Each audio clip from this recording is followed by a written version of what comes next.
Hello there, Pixel Bishop. Sadiq Hussain here with another graphics-based video tutorial from the Pixel Pushers YouTube channel. And I did a video recently where I showed you how to create a graphic for a signature, behind a signature, this one. And when you've got like a cut graphic edge there and you've got a drop shadow or what have you, how else can you use that? And in fact, a really good way is about masking images so that they are displayed within that shape. Okay, so I'll use the same shape just to demonstrate that. So we've got a blank a document here. So remember, just go to File, New, and choose the parameters that you want. In this case, we'll create a blank A4 document. We do want a transparent background here, but in fact, let me show you something else. If you forget to do transparent background and you create it, and we want it portrait, that's fine, and you create that and you forgot that you wanted to make it into a transparent background, there's in fact a quick way to do it at any point when you're still editing it. Go to Document and Transparent Background, and that will automatically make it transparent at that stage. So quite often people forget to do it.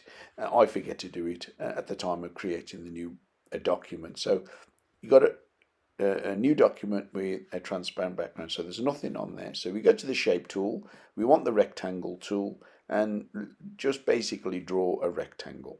Now initially the shape is got equal edge corners, and it's got a white fill. We don't want any fill at all because we're only using the outline of it. So reduce the opacity to 0 so there's no fill, but we do want a key line around it because it really helps to sell the effect when there's a key line around it. Now I'm going to make it 2 pixels this time. I made it 1 pixel earlier in the example, and I want the key line to be black. But you could change the color obviously to whatever color you want. So now when you click on that, you can see that shape. Okay, it's transparent, but I actually don't want it to have equal corners. So if I click on the single radius, I don't want single radius. Take that tick out. That means all single radius means all 4 corners are the same. So we've now got, because if you have single radius clicked, it is whatever you change it to. For example, if I change it to a straight edge, it changes all 4. Okay, but if I take this tick out of there, single radius, it gives me top left, top right, bottom left, bottom right corners, and I created a cutout in the top right. That's where I liked it, but you could do it anywhere. Let's try it in the bottom right here. So if we go to bottom right, and I want it to be a straight edged, and you can change the percentage of that by just using that slider. Let's make it a bit extreme, make it 30%, 31%. Okay, so now we've got a shape. What can we do with that shape? Well, if we leave that there and open up an image, so if we open up a file, a photograph, which I think I've already got one here. We'll use this one. This photograph, just copy that layer. So Command and C or Control and C on a Windows. I'm on a Mac. So I've copied that, and I'm going to put it onto where I just created that layer. Let me bring that over to the left hand side. Okay, so I'm going to paste it into there. Command and V. I've pasted it. Now, what's happened here? What's happened here is that the page that I've actually created, which was A4, is too small compared to the image. So I just need to reduce the size of the image, just rescale it so that it roughly fits it. Okay, don't worry about it not fitting exactly, because otherwise we won't be able to demonstrate what we're trying to do here. So click on the Move tool and click on the image and just position it where you want to. Okay. So there's that. Oh, that is not a layer we need. There's that rectangle tool. Okay. And what we want to do is to highlight the image, right click, and go down to mask to below. So it's masking to the shape below it. But it hasn't really done what we wanted to do, because what you need to do is to take that image and move it to the right. Can you see when you move it to the right, that blue indicator, once it moves to the right, then it's clipped to that shape. Now when I resize the image, it'll just show you what's within. So the shape is basically blocking out revealing rather what's inside the shape, but blocking out everything outside of it. Okay, so perhaps I just want to move that to there. Okay.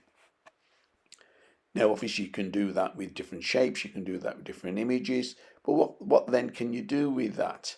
And one of the things you can do, because they're grouped together, is just collapse the group, and you can copy that group. So Command and C to copy it. So you copy that group of layers. And if you now create a new background for, let's say, a montage, you want to create a collage of images, new, we'll go for A3.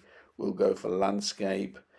We don't want transparent background, and we want to put a fill in. So another triangle. Now this is, you can use the shape tool for lots of different things. We've just created a cutout, but now I'm just using it to fill in with say a 50% grey.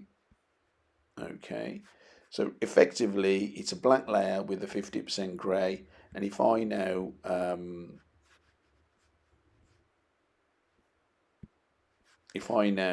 I'd clicked the wrong persona at the top there by mistake. If I make sure that's not selected, and just paste Command and V, so I've pasted that group that I selected from what I prepared earlier. If I click on the move tool, move and resize tool, I can move that to wherever I want to. And if I resize it, it won't hold the aspect ratio, so you need to make sure you've got the shift key pressed on your keyboard, and then it will lock the ratio. And you do want to lock the ratio, because an image, you don't want to distort the image at all, but you can position it where you want to. And of course you can do that with another image, but for now I'm just going to duplicate that, copy and paste it again, so I've got two versions of it, and I can move that over to there. Okay, but of course let me just resize that. So shift key, resize, because I want to get three versions of it in. Actually that didn't, I let the key go. Let me just undo that. It's back to where it was. So shift, make it a bit smaller, position, I'm going to delete that actually, and then copy that and paste and paste. So I've got three versions of it now, and I'm just going to position that there. They're sitting on top of each other. Just going to position them.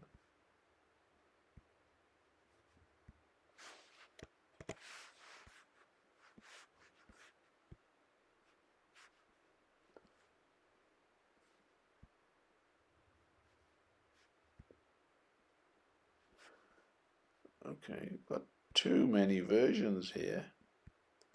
Getting trigger happy with the mouse, that's what it is. Right, let's just move that to there. Okay, but each one of these images, you can have the individual image within it, the actual photo, in a different place. So you could resize it, reposition it, and then do the different version for that one. So in a sense, you're sort of experimenting with different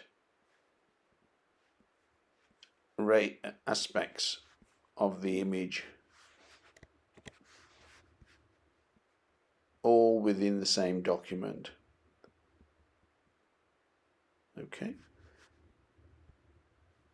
So you've got three versions of the same photograph with different zoom qualities, all using the same shape and cutout. So that could be your montage, and obviously you could put a title there as per one of my previous videos. Have a look at that. But it's using the shape tool again. If you want to make sure that each one of these three elements is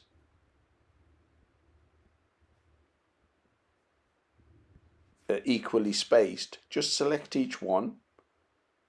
Okay, so command and then each one. So all three are selected, and just go up to the top here where it says alignment, and we want horizontal alignment, and we want to click on that right hand side so they're equal. And as soon as you do that, the one that's out of alignment will move. So now we know that they are all equal distance from each other and from the edge as well. Okay, so that's a very quick tutorial on how to use the shape tool in 2 or 3 different ways. One to do a fill, one to do a cutout, and that masking of mask to below is critical. So do have a go at that, and any comments or feedback would be greatly appreciated. And of course, if you haven't subscribed, what are you waiting for? Click that subscribe button. It all helps, and it's free. So thanks for watching, and I'll see you in the next one.